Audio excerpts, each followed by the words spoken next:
African American Museum and Library in today's event. My name is Marco, I'm the library assistant here. Just to give you a little information about us here, we are a research institution for African American history. We have 4 departments, which include our reference library. We have a archives, which has over 160 collections, including Ron Dellums, Barbara Lee, Maury Turner, who was the creator of the Beep House, and a number of others.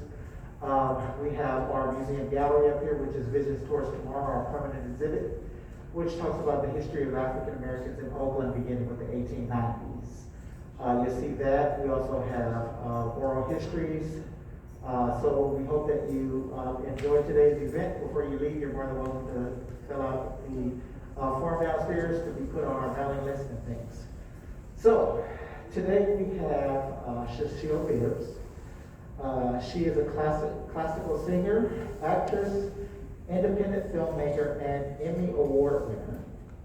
She runs the Living Heritage Foundation, a nonprofit corporation that furthers the careers of other professional artists who have championed inclusive programming.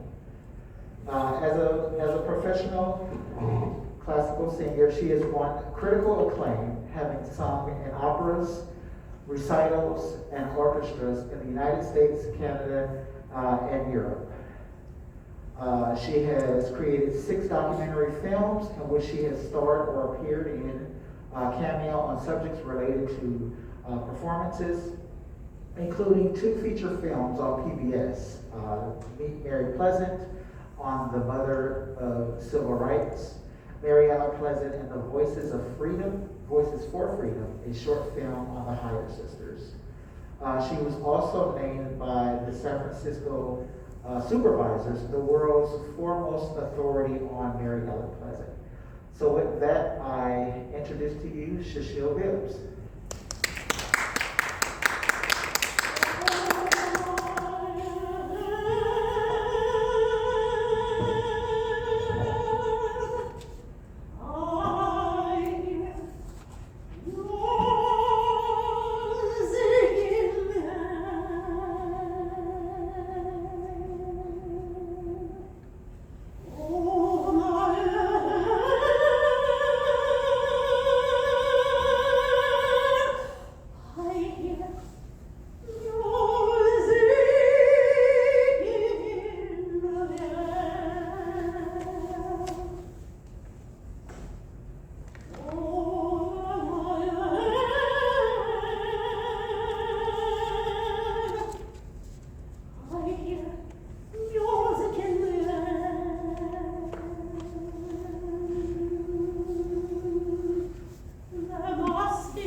This isn't only one of my favorite spirituals, but it's also what I think of when I think of what Mary Pleasant must have thought. Mary Ellen Pleasant, born in 1817, sometimes the records say 1814, it was actually 1817.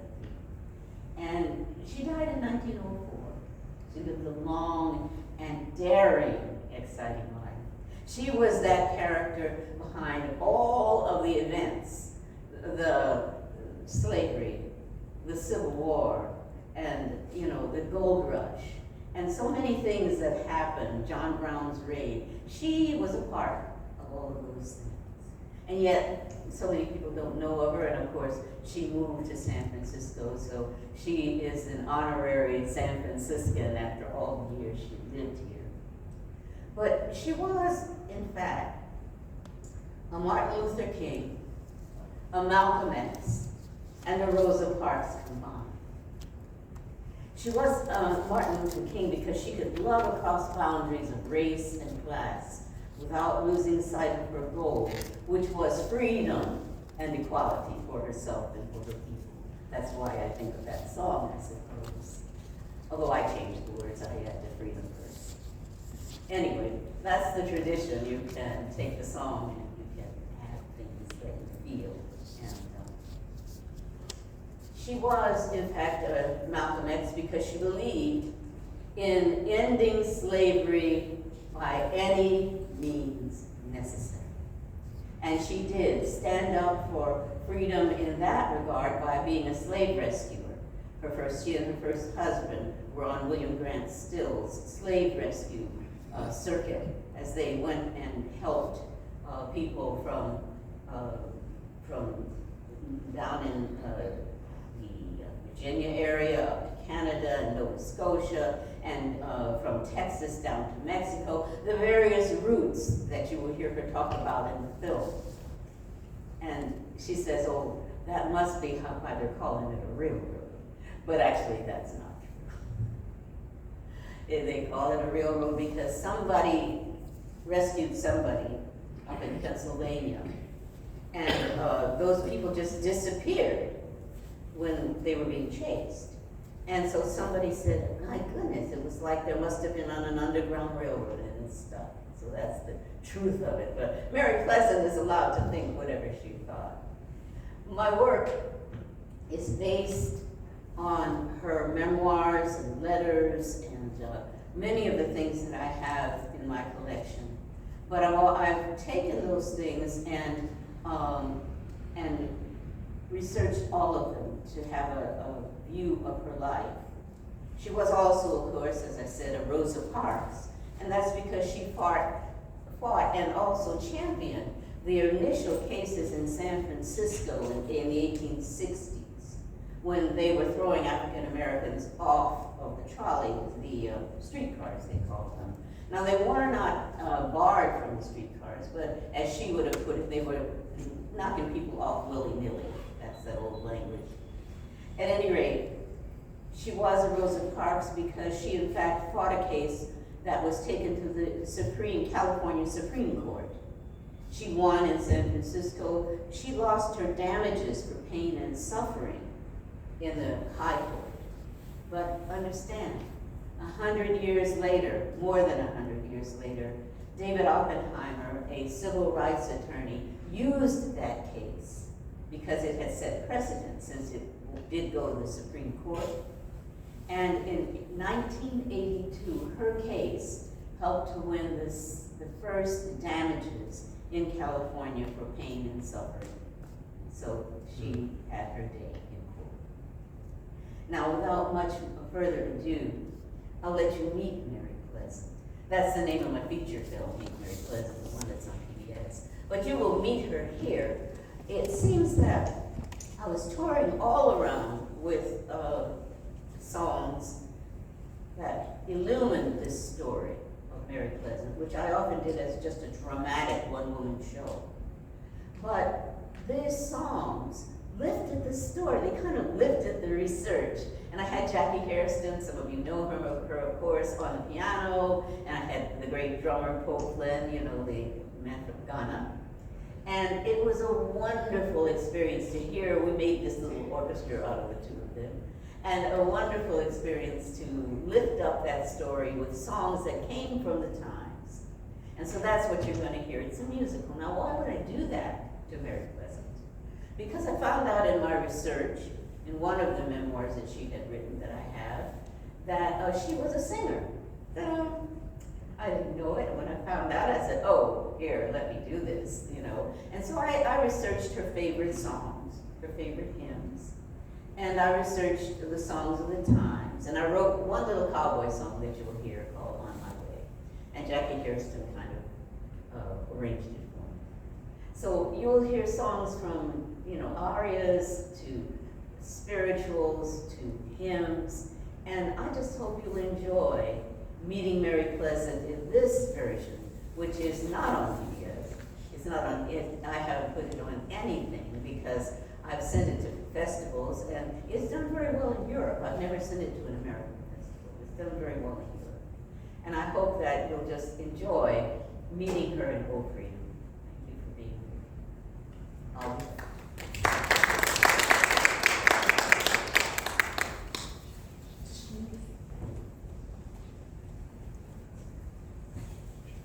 I want to thank the museum for having me and Marco for all of his work in getting this done.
not what you want to know about, is it?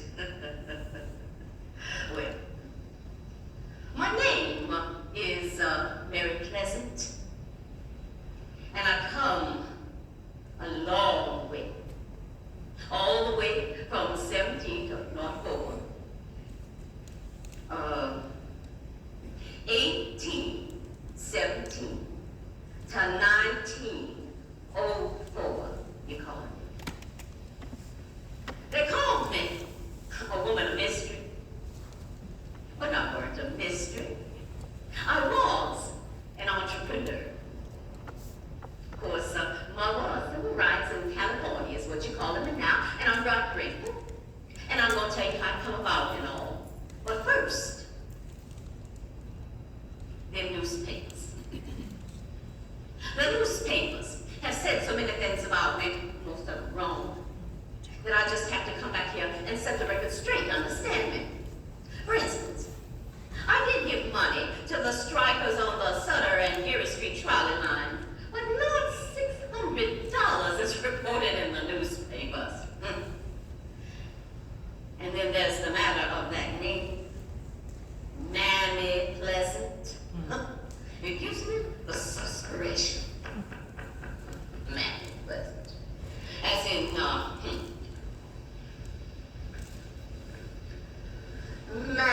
Pleasant, the old colored woman, is slowly succumbing to the weight of her years.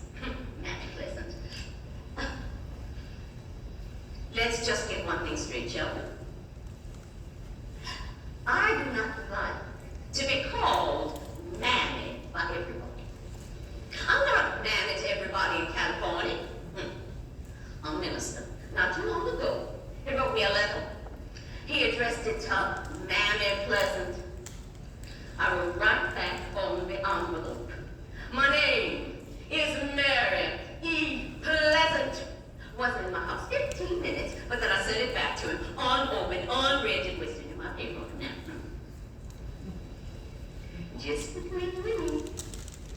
I don't care anything about it. Others shan't do it. They shan't nickname me at my age. It hadn't had better sense. He should have had better manners.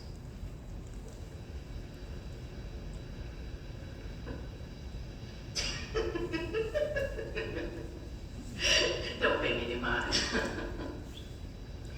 I've come a long way. You know, most folks, they take life too seriously. I take life as a joke and I get a lot of fun out of it. I know which side my bread is buttered on, and if it ain't buttered at all, it's just the same to me. I come a long way. And I always carry two things with me. You know what they were? My wits and my sense of humor. Both of them good traveling companions.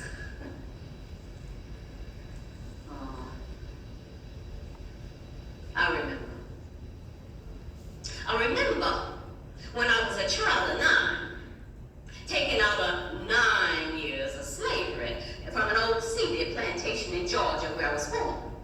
And then I was taken up to Cincinnati and New Orleans, and then up to Nantucket Island where they bounded me out to an old Quaker lady, Mrs. Hussey. You're calling it indenture. Understand me? Means I worked and I got my wages. Anyways, when I got there, I looked up at that old Quaker lady, and she looked down at me. And she said, Dusty, why don't you stay here, child? And I said, no, ma'am, I don't. And she said, aren't we a very bad girl? And I said, oh,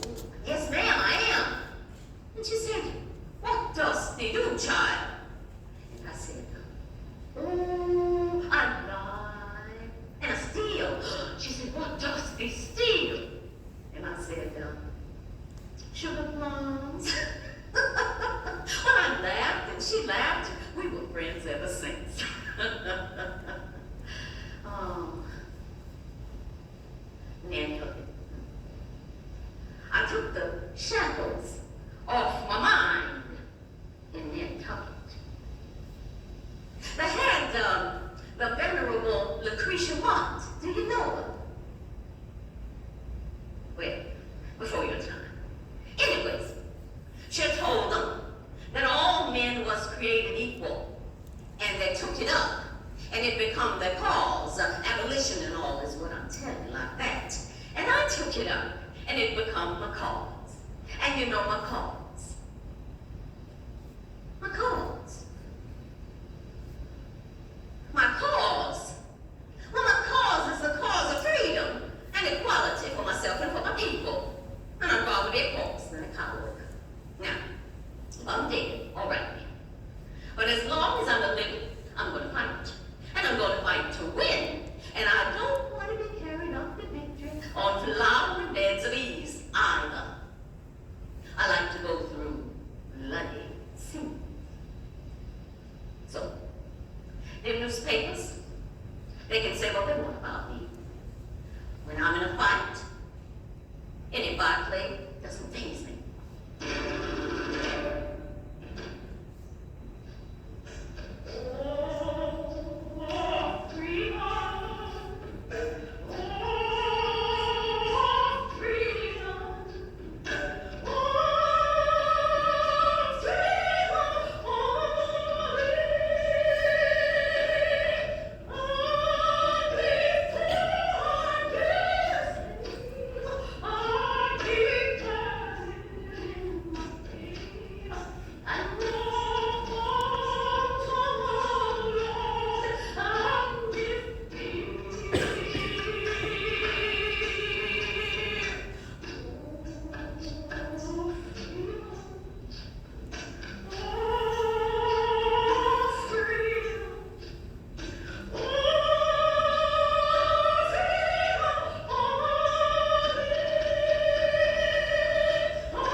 I come a long way.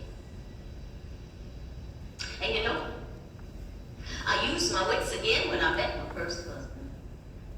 Now I'm going to tell you how about it come. But first, you have to use your imagination. Now, come like this.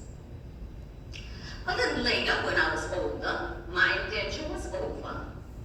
My Quaker people, they grew to love me. And they wanted me to work and get a trade, and so they set me up in an apprenticeship in Boston. And there I went to Taylor Jackson's place on Prospect Street. Well, you don't know it, it's before your time. Anyways, Taylor Jackson, I worked for him. And I was an apprentice. And I learned dressmaking and vestmaking and boot binding and all whatnot like that. Now one day, I was coming out of the tailor shop where I worked. And I had on a dress what I had made, something like this, but it had a big leg of mutton sleeves on it. Do you know it? All the time. Anyways, I was sprightly and I was handsome, even if I do say it. And I didn't have to wear any of that there false ornamentation. You're calling it jewelry. I always felt that false ornamentation jewelry published a woman's vanity and a woman's weakness. Now, I might have been vain as a girl, but I was never the story. So, I was getting into a public carriage, and I stuck my head in and I said, do you have room for me and my sleeves? They all laughed. And the one who laughed the loudest was my future husband, James W. Smith, what I'm telling you. Now, James had took a liking to me right away. And the next weekend, he and his mother come to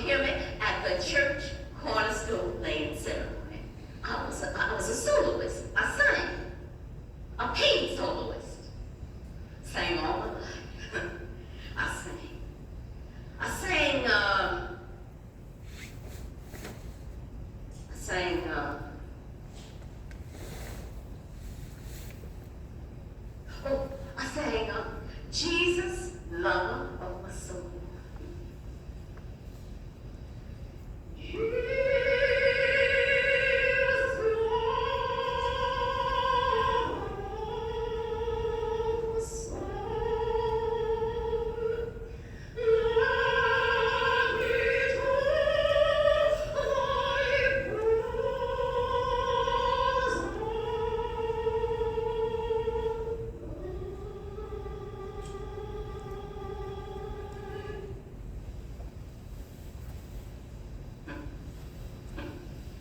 You know that one. It's my favorite. Yeah, as well. Well, right after that, James was liking her so much that he wants to up and marry me. Now, I thought that was kind of a rushed affair, mind you. But I looked at it businesslike. Now, James, he was a handsome mulatto, but he was passing as Cuban because he was a spy for William Lloyd Garrison's The Liberator. That was the abolitionist paper. And James was a daring slave rescuer on the Underground Railroad. You know it, don't you? The Underground Railroad, I'll tell you. Well, you know it wasn't a train or a trolley. Yes, well, it was a trackless series of brave men and women and boys and girls, and it was rescuing slaves out of slavery. That was taking them from Ohio up to New York and later on to Canada. That was taking them from Virginia up to Nova Scotia and from New Orleans to Texas and on to Mexico, like that, by various tracks, I'm telling, various routes. And that's how come they was calling it, I suppose, a railroad. Tracks, anyways, like that. Well, James was a daring slave rescuer on the Underground Railroad. And James was a rich merchant. So I said yes. Of course, everything was sort of like a put-up job after that.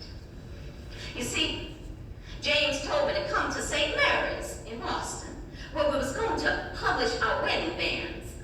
You're calling it engagement. Wait. And when I got there was this real wedding ceremony going on. Mine. That hit me hard. And, well, right after that, they want me to go to James's house. Now, never mind that it was the most beautiful house I've ever seen. But James wouldn't even let me keep the clothes what I made for my trousseau. James wouldn't even let me alert the Quaker people. All I felt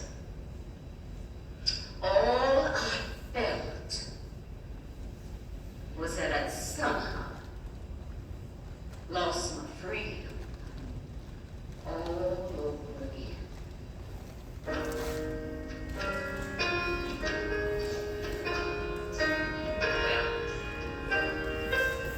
I would have loved James. I mean, at least I tried. But you see, with James, I lost my say. And I always had to have a say. Anyways, James died not too long after. Oh, I know what you're thinking. You're thinking, like somebody said, that I killed him, but nothing ever come of that. And James, you know, he left me a rich woman. He left me $45,000 in gold and a plantation in Harper's Ferry, Virginia. Well, now, I sold the plantation, mind you, and I remarried not too long after. But you know, James asked me to use that money in the cause of the colored race. And I kept that promise. I kept that promise for myself.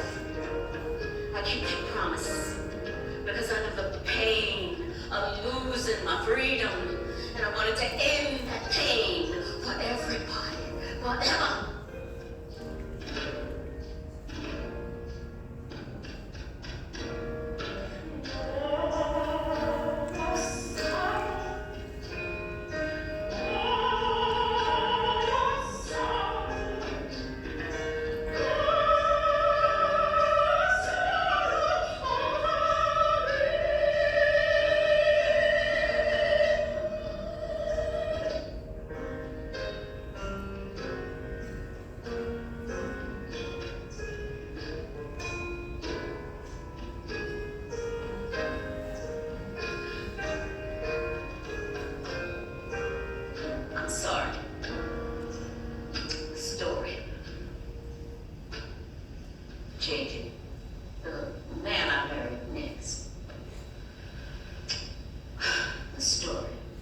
civil rights.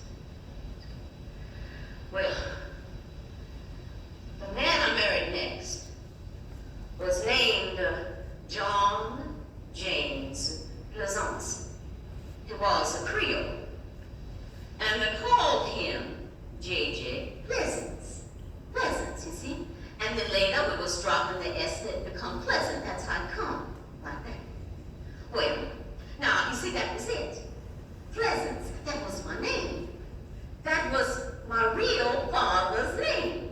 Now, my husband was no relation, mind you, but my real father was John H. Pleasance, son of a governor of Virginia. Oh, I know. I know what you're thinking. You're thinking that I never met my real father. Well, it's true. I was the daughter of a slave girl. But her name was Mary. And she was the proud daughter and the proud granddaughter of Santo Domingo Voodoo Queens.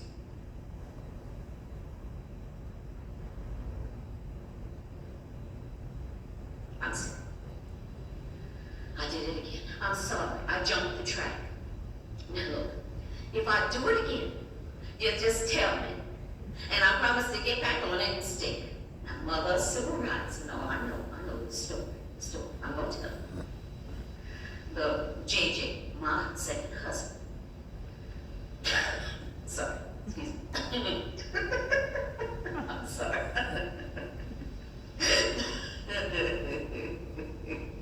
I'm sorry, but I'm laughing because that man could be right clownish. And you know, JJ loved my money. JJ loved wine and women and song. And JJ loved me in that order. So I guess you're wondering, well, why to marry him then? Well, with that man, I had to say. And with that man, I could laugh. And with that man, I had a little loving for the very first time. And it felt free. And I was free and I felt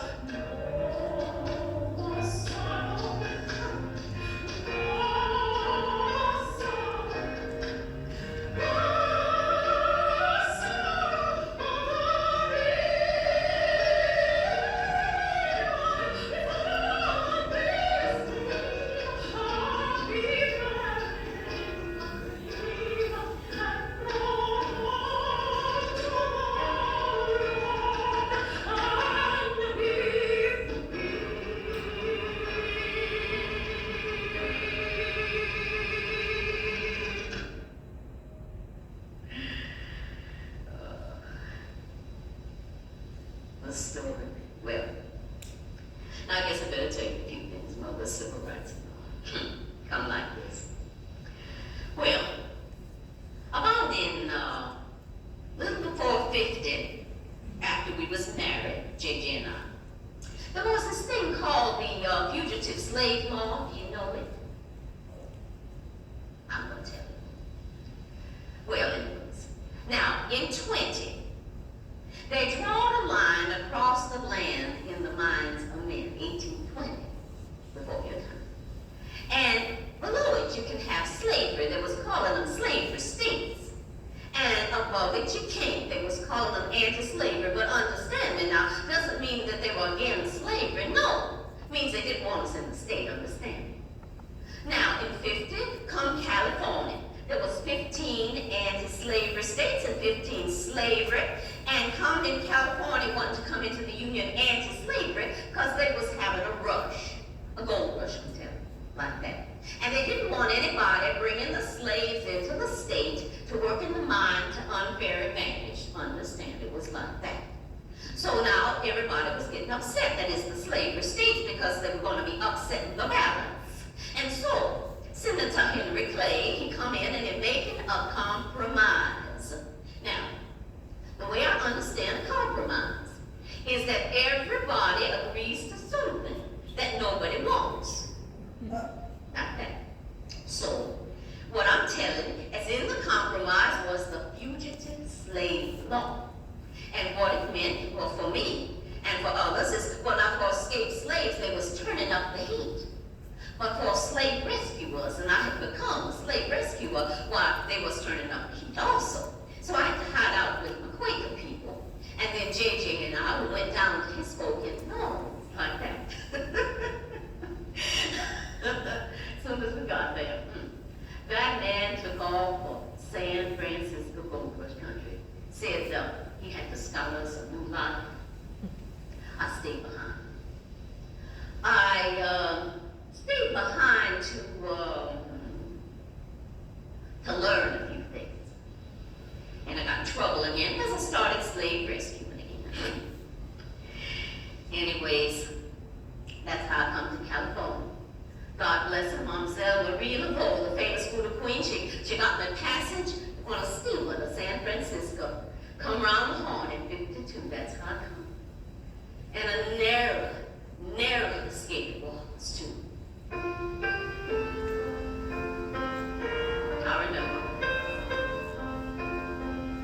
I remember standing on the deck of that ship, looking back at the coast, and oh, it's my former home. I felt a kind of deep sadness, a kind of chill in my soul and a chill in my bones, because I knew it would be a long time before I got home again. That's when Tom came along. Thomas Bell, old Scotsman. Thomas Frederick Bell, my future business partner. Tom took this old Scotch shawl and he put it round my shoulders. And it took the chill out of my soul, out of my bones. Dear Tom.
had 6 men to every woman. And we weren't uncivilized, mind you. We had 20 coffee houses. Now, we had 5 murders every 6 days because the locals, they was consuming 5 million gallons of liquor a year. Anyways, we were known for 3 things. You know what they were? We were known for fleas, we were known for glass, and we were known for mud. I'm gonna tell you how it comes like this. Now, you know that it rains in San Francisco, right? Yes. In the winter. Well, now come the rains, come the mud. Then, well, folks was coming out of saloons, and they was shooting each other up, and they was falling in the mud and not being hurt until the spring, unseen.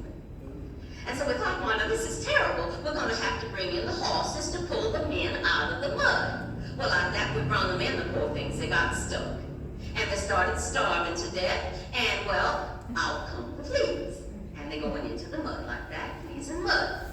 Now, we thought, well, we don't want to suffer a similar fate, mind you. So we had plenty of bottles from all the drinking and all. So we're putting down the bottles and making pathways, and that's how it come. Fleas, glass, and mud. It was a rough and tumble place. But you know I was up to the task. Now, I know you heard that I was passing as a white woman, but understand me. They called me Mrs. Ellen Smith. But you see, I come in April 1852. And the fugitive slave law followed me there in April 1852. And there was arresting folks off the streets and back into slavery. And I thought, well, I didn't want to suffer that fate, so I'd best to be a spy. But secretly, as Mrs. Pleasance, I was up in the fields rescuing escaped slaves. And I was down in the docks with Ritz. And I was in the courts fighting for the right of testimony. And you know it, don't you, write a testimony? Well, you know that if we can't testify in court, and we couldn't, that means that somebody can come up and they can jump your claim and hit you on the head, and you can't say a thing about it, so we parted. I was fighting to keep slavery out of California and ex-slaves in it. And I even put some of them up in their own businesses. And I put the rest of them up in my home. I had tenant farms and dairy farms and laundries and land. You know, the land is your life. I mean to say that I prospered. I prospered. But not so for my people. In 53, and I know you know it, in 53 come the European immigration. Now understand me, I hold nothing against them. They were starving over there. They has to come over here to eat something. But they were taking all the little jobs that we got for the color. And then, in 57, and I know you heard it, they told old Dred Scott, poor Dred, what had worked for his freedom in that Missouri Supreme Court, they told him, I guess I should know that anybody by the name of Dred, nothing good would have happened to him.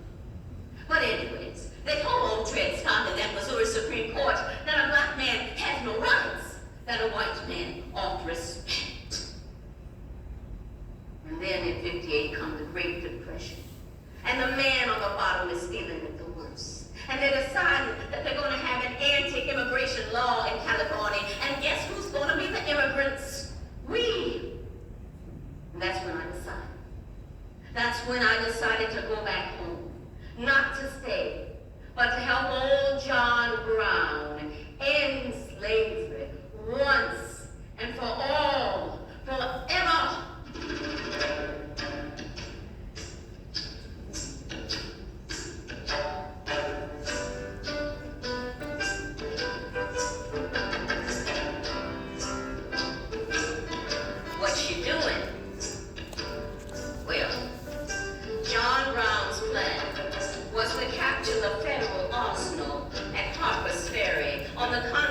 The Shenandoah and the Potomac rivers.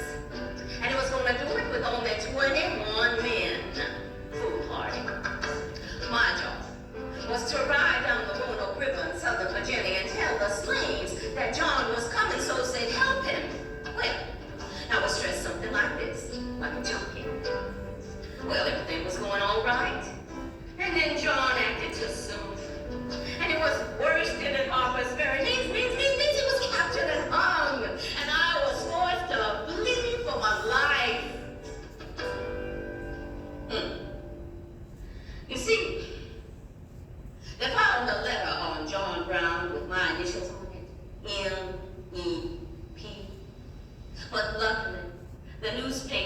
published it as W-E-P, and my bad writing saved me. Well, when I got back home, I found a letter from John Brown, and you can bet I burned it. I understand. John was a good man, but John here wrote too much, and John said too much. And there's nothing that folk live to regret more as what they write and set their names to. Anyways, I never regretted what I'd done for John Brown, or for the cause of liberty for my race. And in 1863, when they signed that Emancipation Proclamation, in 1863, when they forced Mr. Lincoln to sign it, I declared myself a colored woman. I come out in the open for civil rights. Mary P. Pleasant, in the Civil War, went through the secessionist press in those streets, and went through the secessionist minister out of town. And then come my proudest hour. All across the land, we were fighting for the right to ride the trolleys. You see, we were riding, but this putting us off. In 1866 and in 1868, we won cases in and out of court. I won in both. And in 1866 and in 1868, we could ride the trolleys in San Francisco. Well, that's how it come. That's how it come. Mother's civil rights and all, I'm telling you. That's how it come. And you have to decide whether you think I owned it up, is all. After that, I turned my attention to free enterprise. In 77, you know, JJ passed on. And then Tom and I, well, we made a killing in quicksilver, you call it mercury, and milling, and mining, and railroads, and all whatnot, to the tune of $30 million. We made $30 million. I built a great mansion. And, well, Tom looked into it with me. And I put this woman named Teresa up as his so-called wife for society, so Tom being with me would not ruin his reputation in society. I know. But understand me. I thought that nothing could touch us. I thought we'd soon be on equality with the best of them. I even fought a great court battle against the great Senator William Sharon. I backed the plaintiff against the great Senator William Sharon. I thought nothing could touch us. But things just didn't turn out like I planned so. In 92, Tom died. And then old Senator Sharon's boys, and old Teresa Bell, they paid the newspapers to malign and to vilify me and to blacken my character. And I did not reply to their assaults, because I had staunch supporters in the city, and I felt that as long as they supported me, I didn't care one snap of one little finger for public opinion.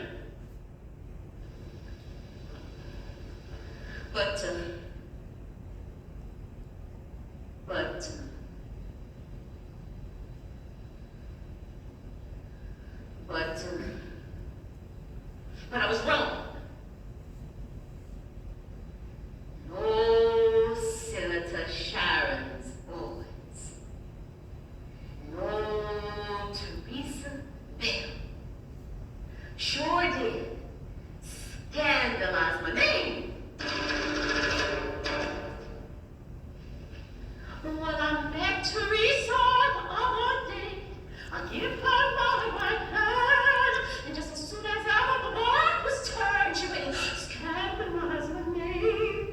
Well, do you call that a sister? Oh, no. Do you call that a sister? No, no. Do you call that a sister? No, no.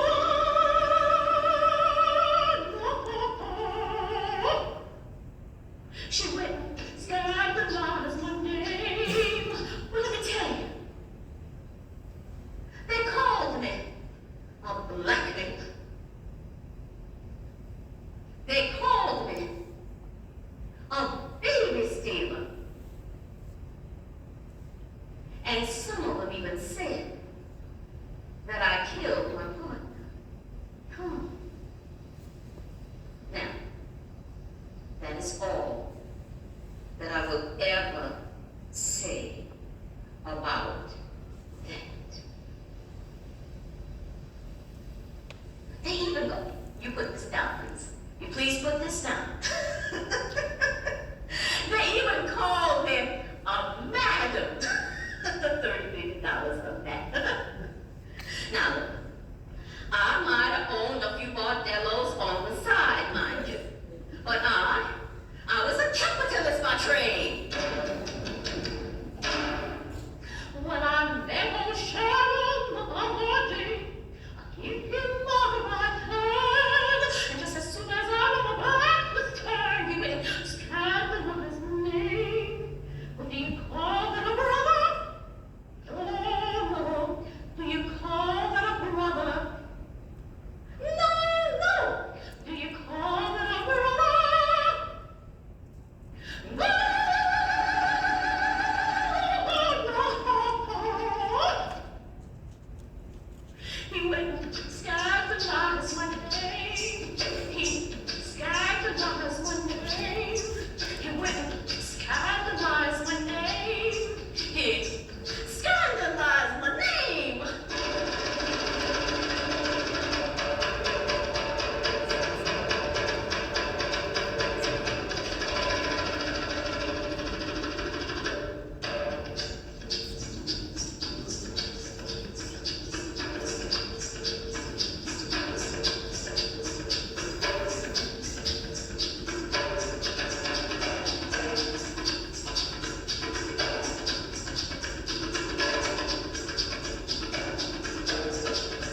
Oh.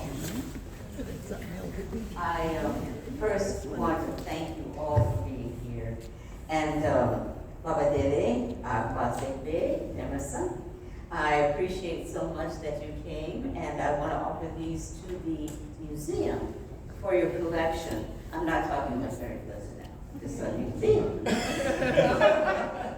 So this is the film, which and we did go ahead, even though it's sold, it's streamed online, we did go ahead and have you take it so that it'll be in your archive, okay? And this is Heritage of Power, which is the Amazon bestseller that I wrote on Mary Pleasant. So I hope that you have it in your collection and enjoy it. And thank you. Thank you so very much.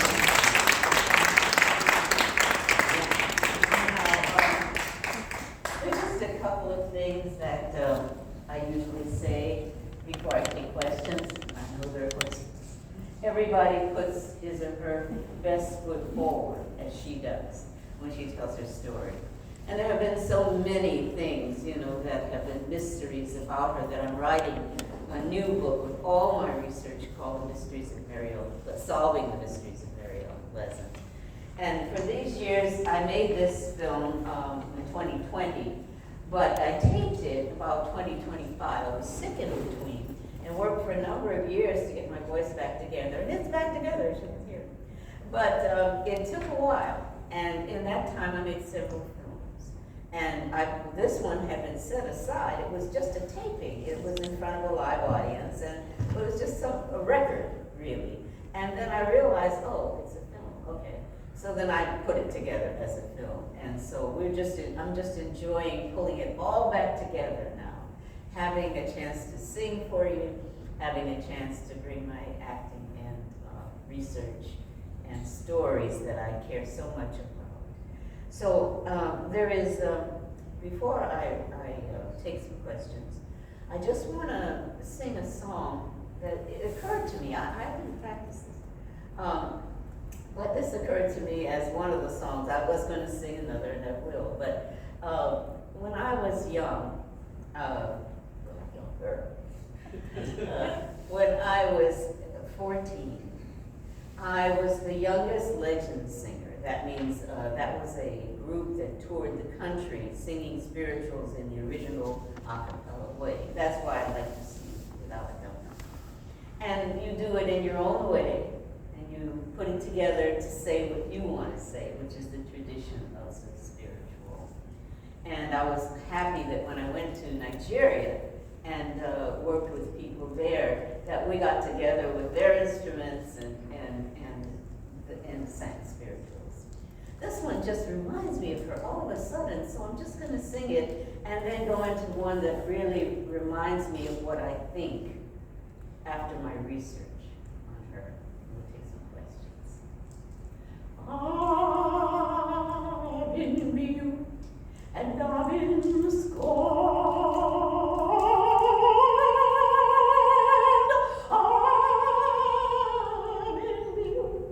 And I've been scorned, children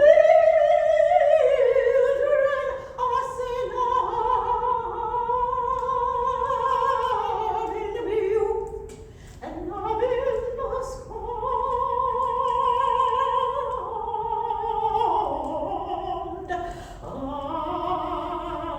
I've been talked about, shows you more.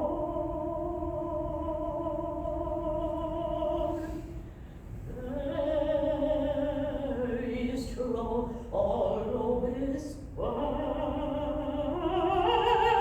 children, there is trouble all over this world, children, I say now, there is trouble all over this world.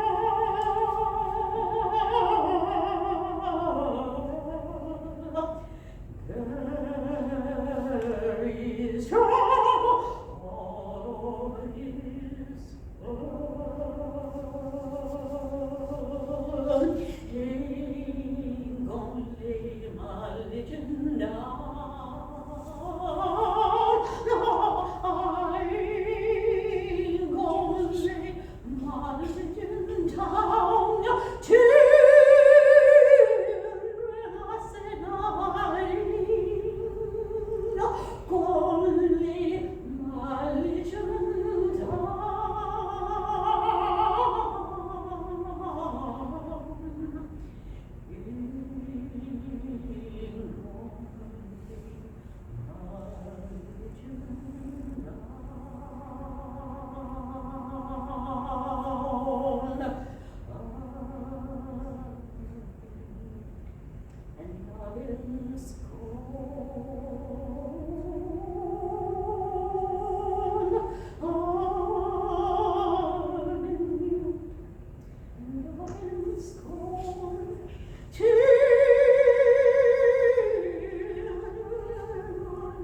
I just want to say before we take your questions, that the song that reminds me of her the most, besides that one which just occurred to me because she has been so, as she says, maligned and vilified and talked about, is The Motherless Child.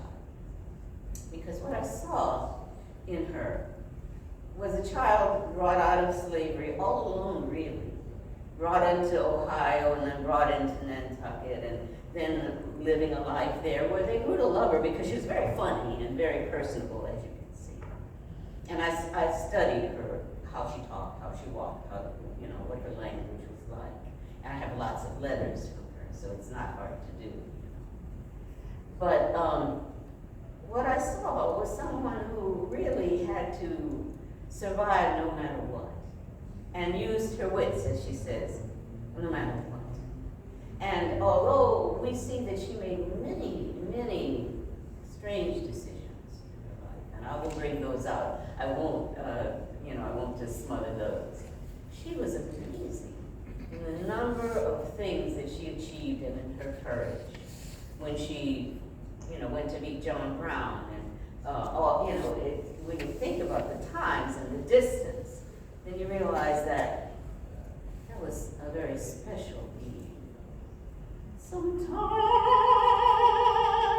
I feel like a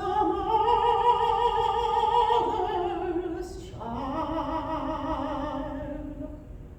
Sometimes I feel like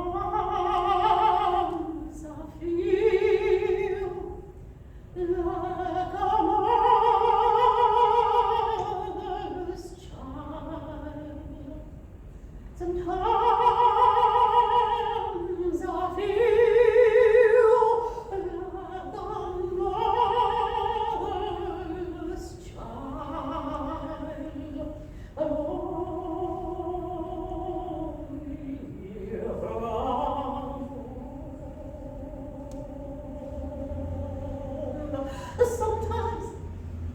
I feel like a mother's child. Sometimes I feel like I'm almost gone. Sometimes I feel like I'm almost gone. Sometimes I feel like I'm almost gone.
And now, people all will start our questions, and I do have some books there afterwards, and something to take with you that's free also.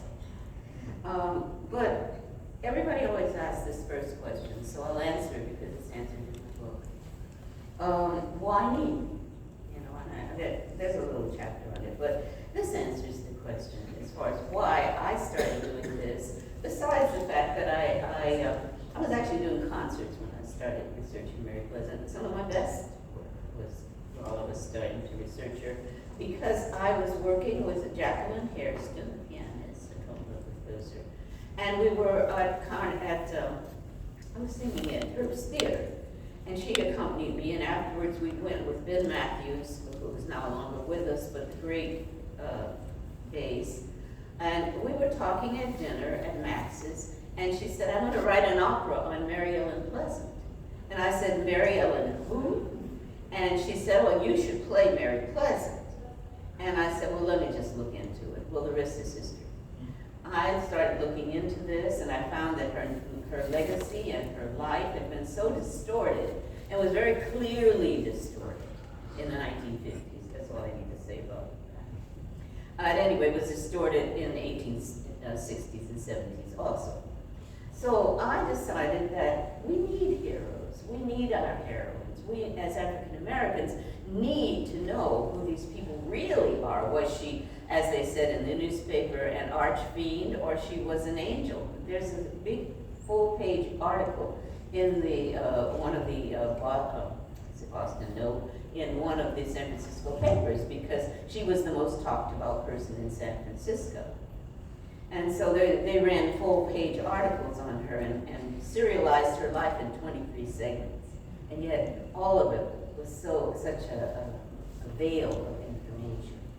So I decided I just wanted to look into it, and it was like a detective story. I couldn't stop. So I did more and more, and within 4 years I decided to bring her story to a musical. Actually, it came first, and then to the stage, and then on tour. So this is what it says. It's one paragraph. Recovery of lost memoirs and letters, along with long hidden interviews and documents, now enable us to know Mary Pleasant and her mentor, Marie Laveau. And both Pleasant and Laveau are worth knowing because each, in her own way, was a driving force in the background and forefront of creating better lives for African Americans and others.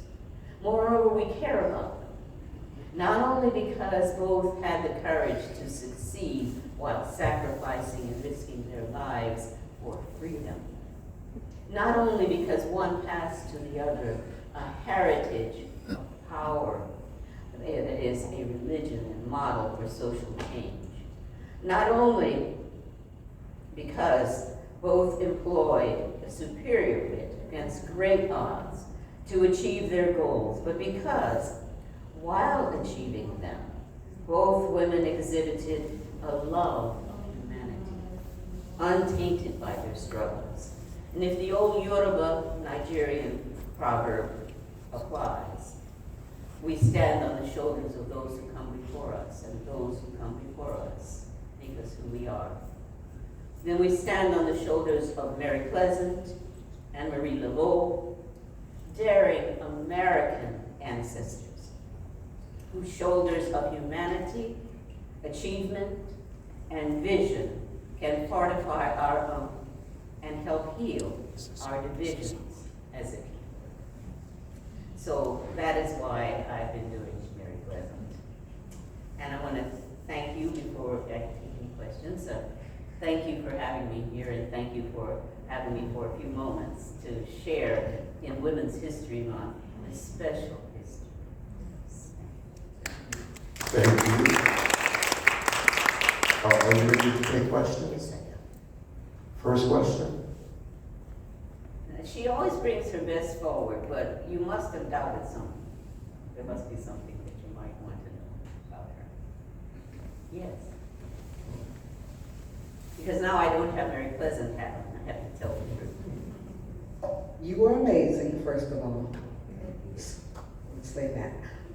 So, did she have any children? That is the most common question that they ask her, because I used to play her on stage and then ask her to answer questions, literally. And people always said, do you have any children? And she wouldn't answer that very well, because it was a very great trauma in her life. But I can answer it because I'm not that pleasant. And that was my rule. Anything that she wouldn't say, I wouldn't say.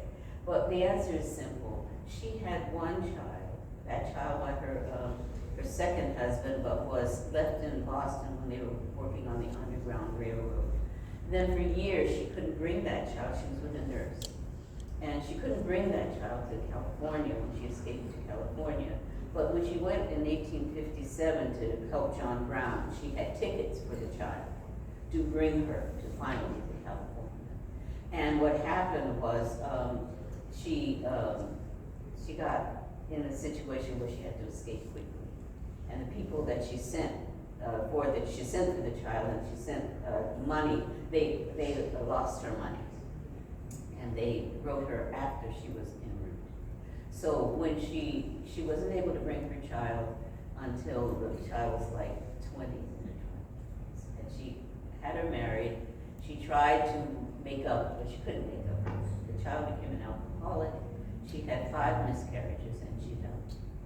So this is a very, very sad time. If Pleasant were to have answered, if I as Pleasant would answer this on stage, I always used to say, well, I guess you mean I'm mother of civil rights, I had men in jail. Or she would answer, well, I had a child, but she don't, you know, because it was a very great thing. And it's reported in these books that she just neglected the child. That wasn't true. That isn't what happened. I have letters to prove. I have one other Yes, question. correct. Because we talk about, you mentioned about millions of dollars, right? Yes. $30 million. There's A lot of money. And so, is there anything in San Francisco that's still standing, or is there any? Yeah, she had a number of houses. At the corner of Bush and Octavia Street, the house that's there is not her house. A lot of people think it was. It was where the house stood, but that house was raised in 1927 and burned down. So then they put an eye clinic there. But those trees, she planted those trees. That was the land on which her house stood. And there's a memorial that says Mother of Civil Rights there. Now, there are other houses too. There's one not far from where I lived on Arlington Street, just above Arlington Street. There's one of the houses that she built, and there is another one. I used to, I lived here. I used to know the exact address, but now it doesn't come to me. There are about 3 houses in San Francisco that she built, but not the original. Thank you for keeping Mary Pleasant alive for us. I was going to ask the question that my sister in front of me asked, but let me phrase it in a different way. So she had these different houses, and since she was a businesswoman known very well throughout San Francisco, did she entertain in those houses? No, she gave them to people. Oh, so she didn't have parties or anything like that? In the Bush Mansion, this is a long story. As she says, Tom moved into it with her. She tried to pretend that she was the housekeeper, but everybody knew she built the house. It was they used to call it the house of mystery because of this. She said Teresa was the wife. They knew Teresa had been taken out of a bordello. She said that she was the housekeeper, and everybody knew that she built the house, and they also knew that she was very wealthy.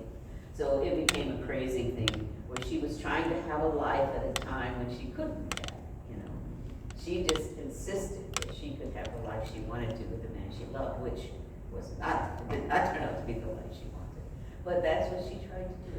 But yes, so at the Bell Mansion, there were parties, but they were sad because she wanted to bring Teresa, the girl that she brought in to be supposedly Bell's wife.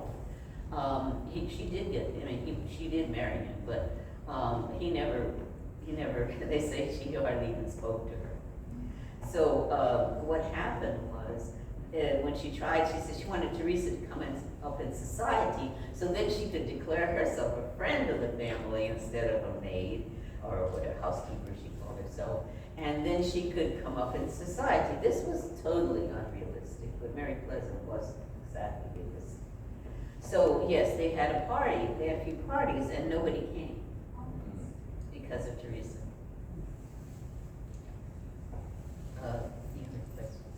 It's an amazing, it's really a soap opera, but I refuse to write it.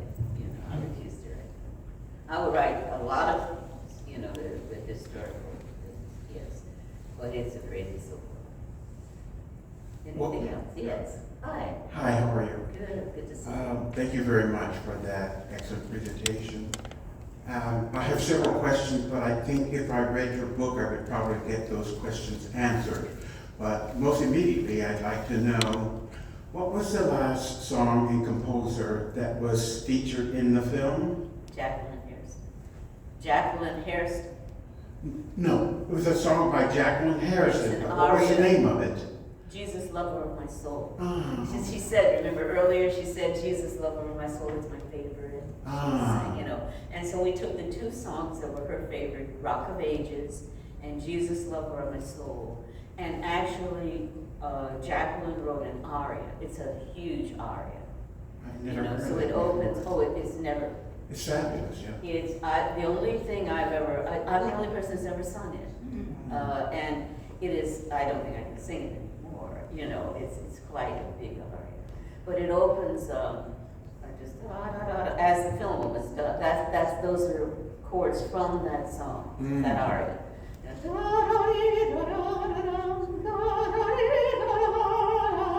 Very slow as she played it. It is actually, she's reading music from the aria. Then at the end, you hear me singing the Jesus, lover of my soul part, but I don't sing the cadenza. There's a big cadenza that goes up to B flat and everything. That wasn't appropriate for that. But it's Well, I've never beautiful. heard you in better voice than in that selection there, that excerpt at the end. Oh, thank you. Yeah. And so it seems as if Mary Pleasant was a dominant force and figure in society. Where, when, and how did she receive any formal education? Yeah, people thought that she didn't, but first of all, she was more of an enigma in society. You know, they ruined her reputation in the 1880s when she fought against Senator William Sharon. And although he died, he made his son's promise to ruin her, and her reputation was ruined. So she was more of a talking point. You know, that's why they wrote about her all the time and debated about her and everything. But the second part of your question, how did she learn to read and write? In 1849, when she said she went back to her Quaker people because she was escaping the slave people who were chasing slave rescuers. She hid out with her Quaker people. She went back to Nantucket to her guardians, the gardeners. And the lady who was the mother, the wife of Captain Gardner, was her best friend all the time in Nantucket. And so she insisted that her son, her stepson, teach Mary Pleasant to read and write. So that's how she learned in 1849. She, anyway, that's what happened. And that's in the letter. And that was basically just the extent of her education. She was primarily just self-taught. Yeah, self-taught when she was in Nantucket in the store, when she was indentured for 9 years. But she had evidently a photographic memory, I would say a record memory, they call it, where she says that she took the accounts all day in the store, and she would memorize them, and when she gave them to Mrs. Hosey, the lady who ran the store, she said they would come right as I remember. So from this, we understand that she had a prodigious memory. So with all the scandal, Yes. did she die rich, or who took her money, and what Her happened? money, it went in several ways. First, after the Civil War, it was made a joint fortune, right, with Thomas Bell. And he was called Quicksilver King, which is Mercury. And Mercury was used for munitions in the Civil War. After the war, they changed the way they made munitions. And I looked it up in Bancroft Library, about half of his fortune went there. And then later, yes, during that period, she was very, very rich still, of course. And then just before she died, however, she was sort of like, she declared bankruptcy. But she still had holdings all over. I have a list of all her holdings, even in Europe. So she had holdings, but she really couldn't touch things. Someone took her in, she lived in one of her apartments. She had an apartment on Webster Street, which is where she died. And someone came in to take care of her, and a great writer from Nevada took interest and wrote her final memoir. So she was taken care of, but she didn't have the funding. The bankruptcy papers show that she owned enormous wealth. I mean, enormous amounts of property. Almost all of Glen Ellen and where the University of California stands in Berkeley. And over in Alameda, almost huge portions of Alameda. She really lived. She owned a lot of that. So yes, she died cared for, and she asked that Jesus, lover of my soul, be the son when she died. So that is, I have her the hymnal, and so that's why I had those two pieces set by Jackie Harrison. Are there any other questions? Well, I have one. When I first met you at UC Berkeley, you indicated that you had a book on Mary Pleasant and that it was here in our library. And so we have that thin. Oh, you just have the little booklet, you don't have this. No, we have it now, thank you. And you mentioned that you were writing another book. So that Yes. would be 3 books on Mary Pleasant. Well, actually 4. I wrote 4, 2 okay. small booklets that have been used in schools. Those were the ones I had, I guess, when I first met you. Mhm. And one was small and then another bigger. And then I wrote this one in 1998 and revised it up until 2012. This is the final one of this one. But yeah, it all has to be told. All the detail has to be told, not just the social history of how she became Mary Pleasant. And this is correct. I mean, this is all of her life and all how she encountered Marie Laveau, what she learned, how she took a model to San Francisco and changed civil rights using that model is what this book tells. But that new book has to tell everything. Everything. Can you give us some insight to her relationship with Marie Laveau? Oh, sure. Her second husband was Pizons. He was actually born in the Pleasance. It's very strange. In Virginia, there's a family. The Pleasance people come from one part of England, and the Pizons people come from Pizons, France. So even though they share a similar name, they're actually different, slightly, or different origin. Pizons people are in New Orleans, that area. At any rate, her husband, second husband, who was called J.J. Pleasance because he was born on her father's plantation, which is just amazing. That is, James Pleasance, who was a governor of Virginia, had a lot of slaves, and he had a son named John H. Pleasance.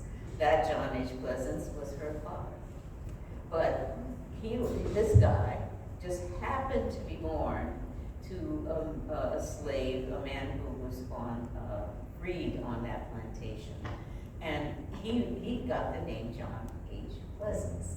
That's what she was telling. She was married to J.J. Pleasance. Well, anyway, he was more related to the Pizons people in New Orleans. And his father, James Pleasance, was actually the illegitimate son of Henri Christophe. Yes, of Haiti. So she was never a Pleasant. He was never a Pleasant. He's properly Christophe. And the reason I say this is because when she hid coming to San Francisco, I was able to find her as Madame Christophe. And she told Marie Laveau, the famous voodoo queen of New Orleans, he was related to her man, Christophe Dominique. And so he went down, when they were running to escape, they went down to New Orleans, as she said. And he was related to her partner, her life partner, Marie Laveau's life partner, the famous voodoo queen. And so she had been told all her life that her mother was a voodoo priest, and from what is now Haiti, and that her grandmother was. And she wanted to sort of take that up, so she was introduced to Marie Laveau. Marie Laveau took her and taught her, but what she taught her, not just ritual, it was what her model for social change. Marie Laveau would buy slaves and free them quite often, and manumit them. And she was the person, probably more than anybody, being related to Charles Laveau. You've heard of Charles Laveau, Canadian Charles Laveau? Trudeau? Charles Trudeau, yeah. Charles Laveau Trudeau was the founder of many of the things in the Cabildo, Jackson Square in New Orleans. He was Marie Laveau's father. Yeah, it gets really crazy. So she was very privileged. People don't understand why she could walk into Congo Square and hold rituals. They were pseudo rituals, but she would hold rituals in Congo Square with slaves that are allowed to dance there on Sundays, and then the police wouldn't come when they would come for everybody else. You know, that's why she became the great voodoo queen of New Orleans. But the truth was, her connections were incredible. You know, and nobody's gonna bother Saga go to those.